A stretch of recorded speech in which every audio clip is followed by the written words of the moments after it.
Hi, Blair. Hi, Brad. How's your day? Good. How's your day? Beautiful.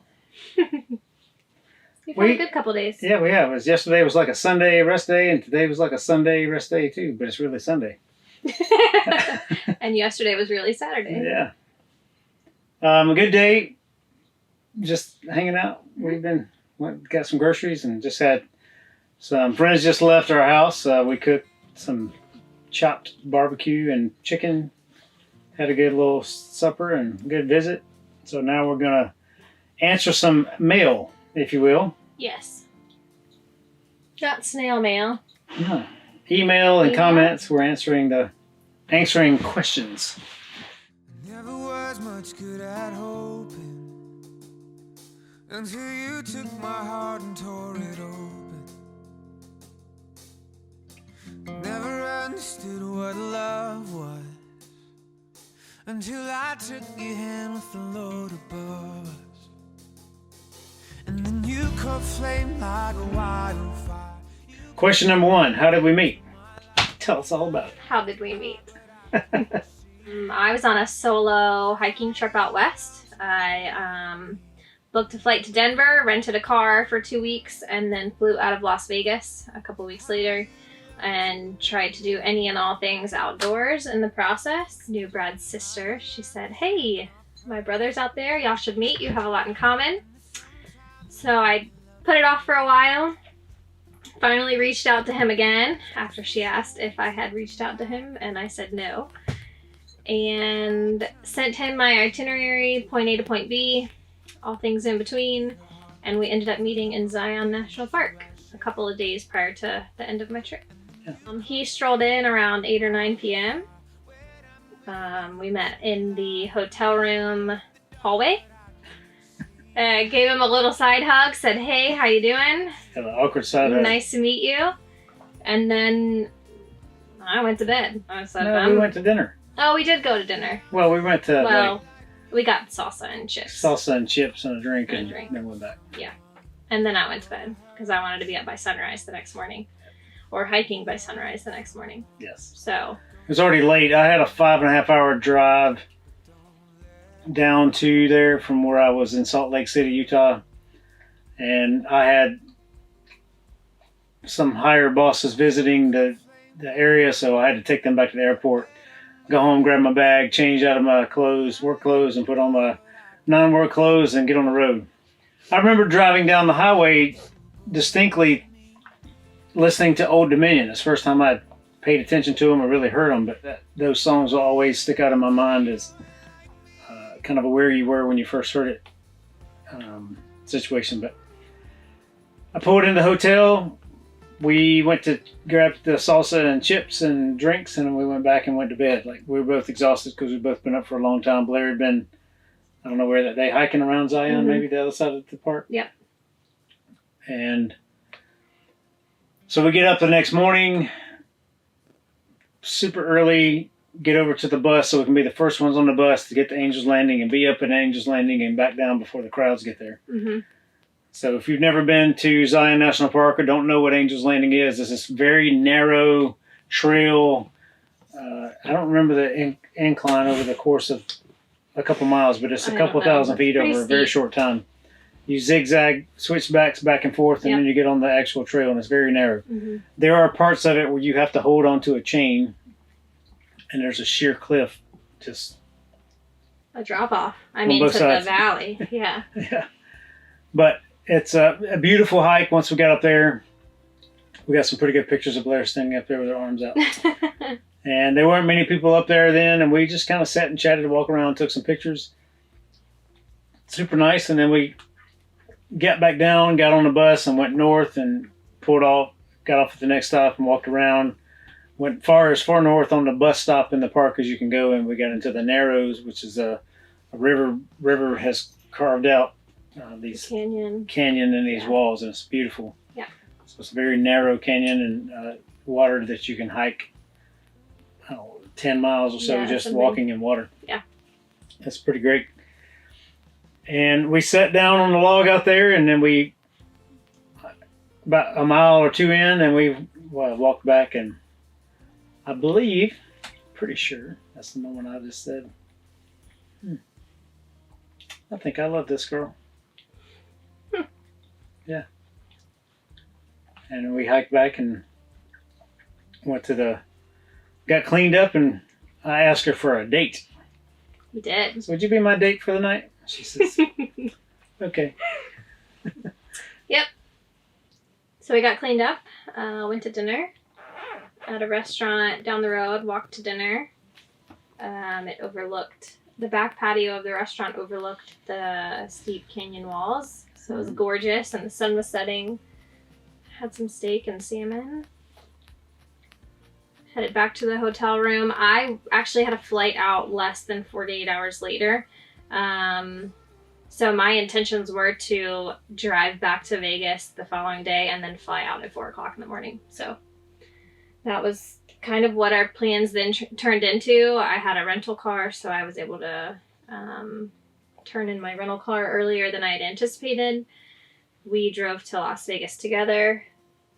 Jammed to some tunes across the desert. Yes. Blair had never been there before. I had never been to Las Vegas before, no. We checked in, and then we went and toured the Strip. She'd never been, so I took her on a tour of the Strip, and it's really cool to watch and see someone see that place for the first time in person and be there and see all the lights and the glitz and the glamour that it is. Yeah.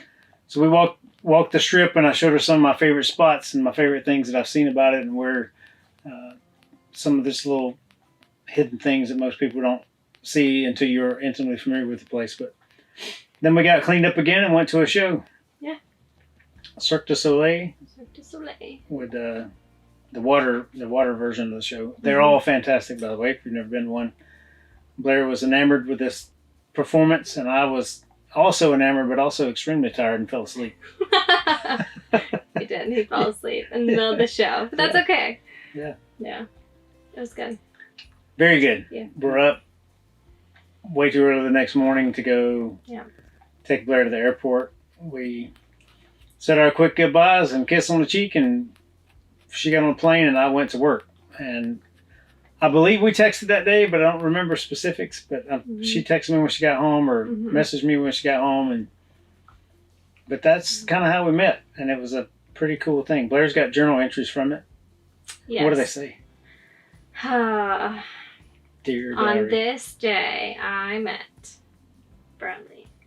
No, I don't keep a journal. I never have. I didn't before. I haven't after the trip. But a friend from work said, hey, you should journal while you're out there. It would be really cool to look back on in the future. And so I did. And it's pretty cool to go back on and see what I hiked and what my thoughts were and what the viewpoints were and what I enjoyed and what I didn't.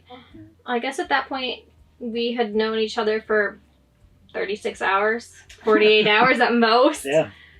And then just kept in touch long distance. He was almost on the West Coast. I was on the East Coast.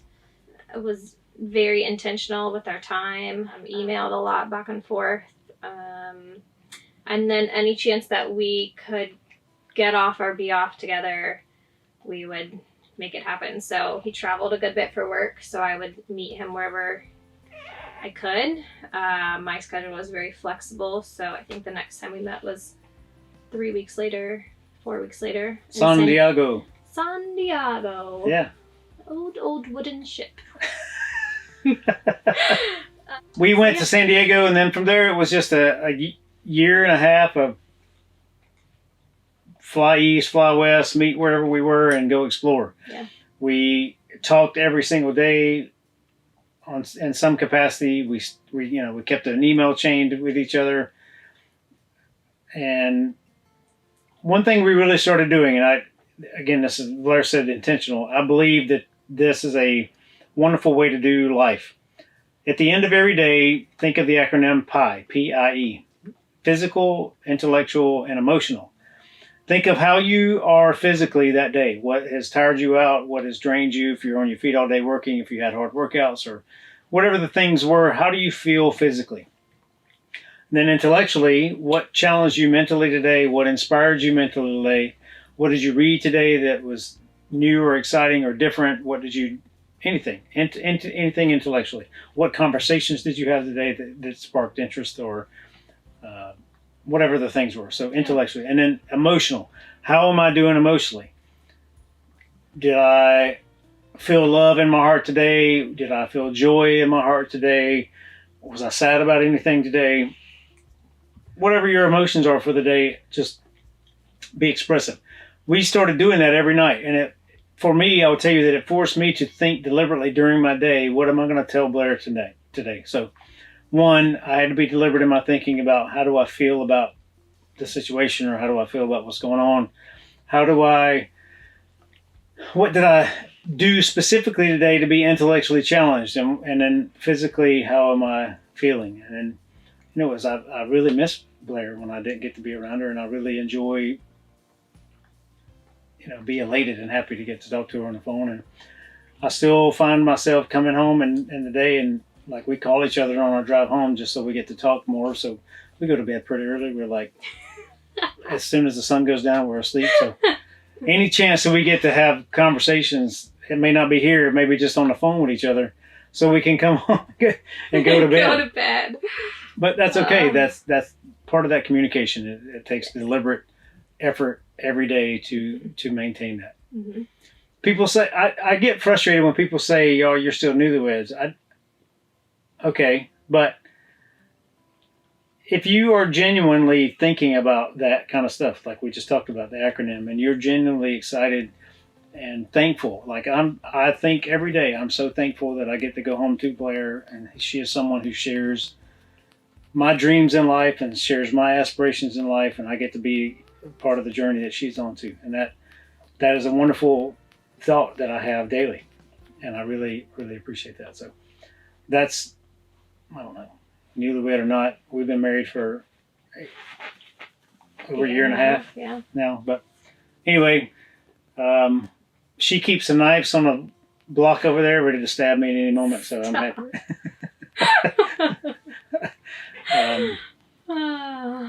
Not true. Zion National Park is a very special place for us. It is. We met there. We also got engaged there. And I spent months thinking of how I was going to do this engagement and how I was going to ask her to marry me. Months. I knew Zion was probably going to be the place because I thought it was a special place for us and where we met. And fortunately, because the first time Blair came out, she was supposed to stay in this little cowboy cabin. I was. And it was on the far side of the park. So for me to get there that day, it would have added another hour and a half or 2 hours to my journey. So that's the reason we decided to get a hotel room that night. Mm-hmm.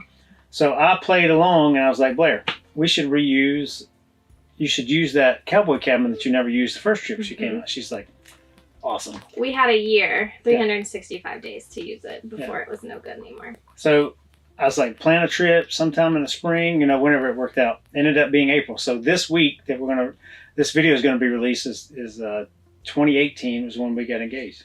So I said, let's plan a trip. You'll use the cowboy cabin. I have a few days here. You have a few days there. So we did it in April of 2018. Mm-hmm. And I was trying to think of this thing. So I always felt that Blair was like a missing puzzle piece of my life. And her being the corner piece that you miss. So I said, it's going to have to do something with a puzzle. It's going to have to do something with a park. It's going to have to do something with like surprise that she doesn't know kind of deal. So what's the plan? Mm-hmm. And I thought, my sister was on board. Blair's sister was on board. Her whole family was on board. Just trying to figure out how I was going to do it. Because I wanted somebody to video it and film it. And I didn't know how to do that. My sister was willing to fly out and get to the park, but the time and space distance just never worked out right to get that to happen. So I said, I'll set up a camera somehow. Let's talk about the engagement ring real quick. We knew we were going to get engaged. It was a discussion we had, and I am adamant that I didn't want to go pick a ring out that she didn't want. Then I went to the local jewelry store and I found a couple and I sent her the pictures and she said, I like that one. And I said, all right, you're going to come next time you're in town, you're going to come try this thing on because I refuse to purchase a engagement ring or a wedding band that some years from now you'd like, I don't like this anymore. I want to go get another one. Mm-hmm. We picked out the ring. I knew that one she liked. I bought it the next week. She had no idea. So for months, it just stored at my house out west. And every time she'd come, she walked right by it, stepped Right on there. it. It's Yep. all right there, but she never noticed what it was. Nope. So anyway, on the engagement weekend, we go out and we get into this cowboy cabin.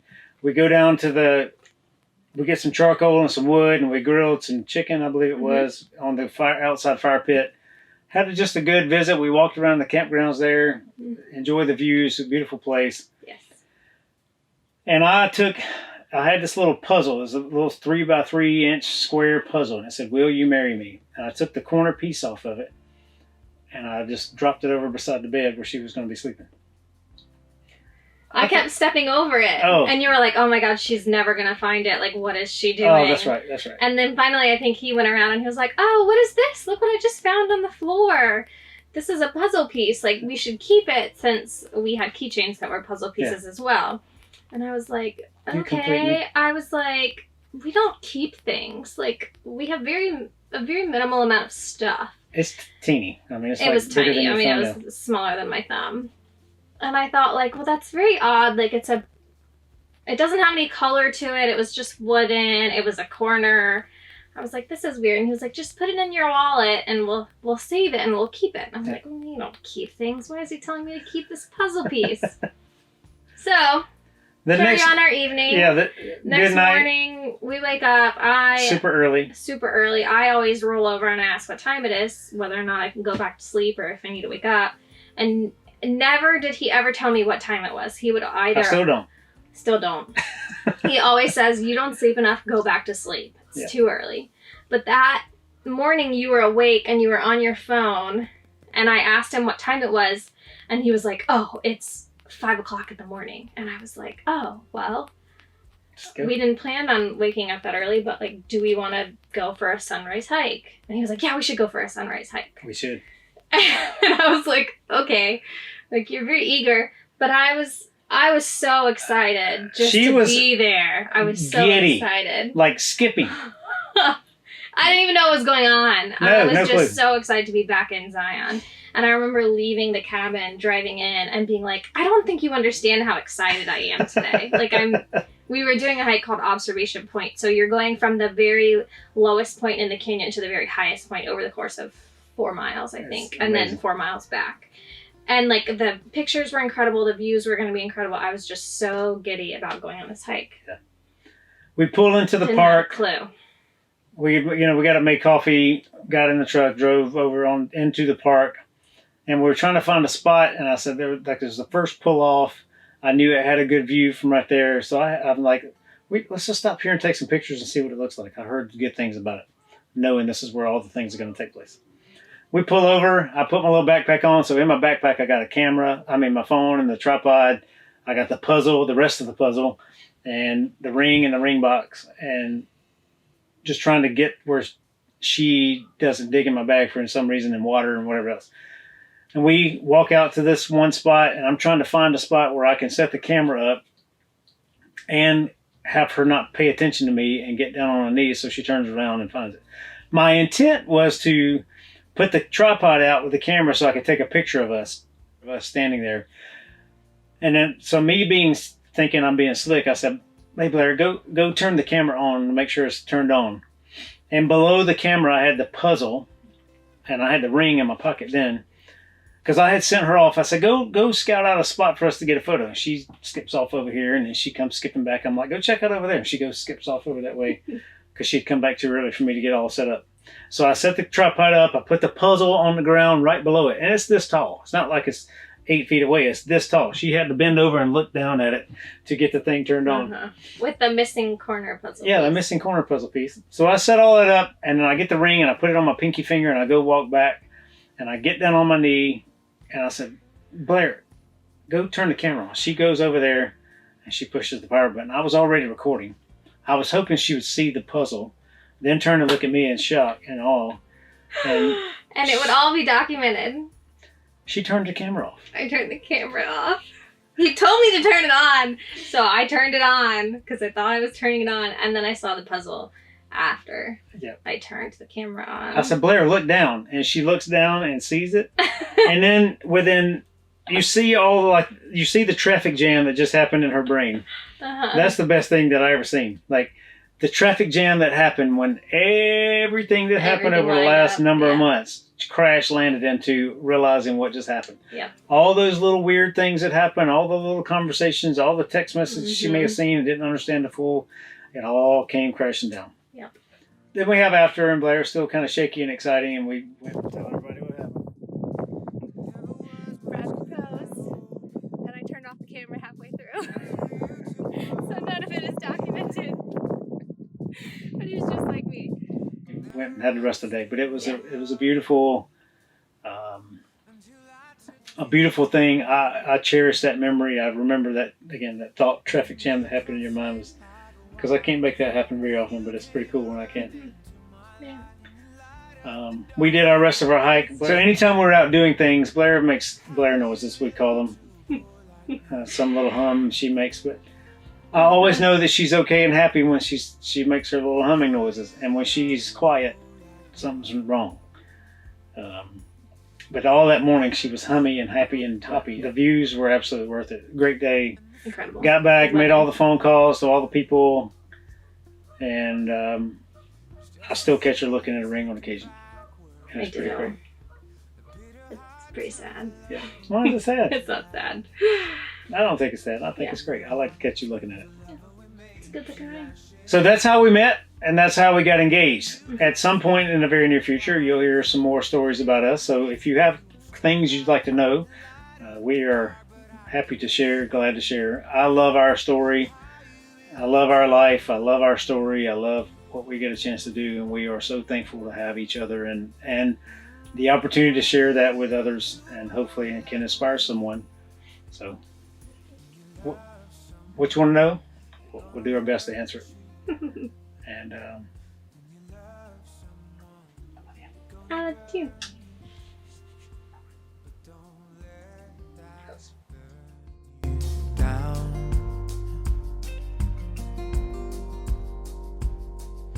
You caught flame like a wildfire. When I'm with you, I'm so alive. And you light up the dark, but I can't see how you belong to a boy like me.